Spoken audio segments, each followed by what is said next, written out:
दोस्तों मैं इस वीडियो में आप लोगों को बताने वाला हूँ एम पैटर्न को कैसे ट्रेड करना होता है। आप जैसे कि देख सकते हैं ये यहाँ से मार्केट गया, यहाँ पे थोड़ा कंसोलिडेट किया गया, वो फिर से ऊपर गया, तो एक टॉप ये बनाया, फिर थोड़ा नीचे आया, फिर यहाँ पे आया। तो देख सकते हैं आप यहाँ पे एम जैसे ही पैटर्न बनने वाला है। तो आपको ट्रेड कहाँ पे लेना है ना, ट्रेड एक्चुअली जब ये टॉप है ना, इस टॉप के आसपास जब आएगा तभी आपको ट्रेड लेना है। और सबसे पहला टारगेट ये वाला जो बेस बना है ना वहाँ पे है। फर्स्ट टारगेट का मतलब होता है आप 70% के आसपास आप इस यहाँ पे निकाल लीजिए, और जो 30% है वो आप यहाँ तक के लिए होल्ड कर सकते थे। तो 50% तो मिनिमम निकाल लीजिए यहाँ पे, ताकि वापस भी जाए तो आपको स्टॉप लॉस लेना ना पड़े। तो यहाँ पे ये वाला सबसे पहले टारगेट होता है। तो इसी में और देखा जाए तो आगे जैसे जाएंगे तो ये देखिए, तो यहाँ पे ये ऊपर गए, ये टॉप बना लिया यहाँ पे, उसके बाद ये थोड़ा नीचे करेक्शन किया, फिर यहाँ पे आया।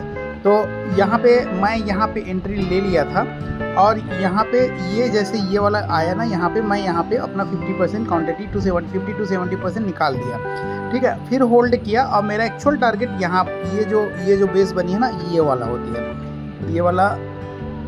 ये वाला बेस था, ठीक है। तो यहाँ पे आते ही मैं पूरा क्वांटिटी निकाल दूंगा। आपका एंट्री तो यहाँ पे बन गई, जैसे ये एंट्री बन गया, और पहला टारगेट है, दूसरा टारगेट ऐसे निकालना है आपका। और पता होना चाहिए कि एसएल कहाँ पे होता है। तो एसएल क्या करना है ना, जो इसका जो टॉप बना है ना, उसका इंडेक्स का 20 पॉइंट ऊपर, मतलब जैसे यहाँ पे 24,200 है, तो 24,220 के आसपास आपको यहाँ पे रखना है, तो ताकि ऑप्शन में आपको ओनली 10 से 12 पॉइंट का ही नुकसान हो, ठीक है। तो ये हो गया एंट्री, एसएल वगैरह। और एक आध एग्जांपल दिखा देता हूँ आप लोगों को, जैसे किसमें लॉस हुआ है वो देख लीजिए। जैसे ये वाला पॉइंट देख लीजिए, इसमें एंट्री बना ही नहीं, आप जैसे कि देख सकते हैं। इसमें ऊपर गया, ठीक है, एम जैसे बनाया, लेकिन हमारा एंट्री यहाँ पे होना वाला था, जो कि यहाँ तक से आके नीचे हो गया, जो कि गया, और टारगेट, पहला टारगेट दूसरा टारगेट भी मिल गया था यहाँ पे, लेकिन यहाँ पे एंट्री नहीं बनता। ये एम जैसे ही है, लेकिन ये क्या है ना, मतलब एंट्री नहीं मिला। तो ऐसे टाइप को आप अवॉइड कीजिए। कभी कभी ये फ़ायदा देता है, लेकिन ज़्यादातर मतलब रिस्की हो जाता है। तो हमेशा आपको याद रखना है कि जो फर्स्ट टॉप है उसके आसपास, यहाँ पे जैसे यहाँ पे उसके आसपास ही आपको एंट्री लेना है, और सबसे यहाँ तक तो आता ही आता है।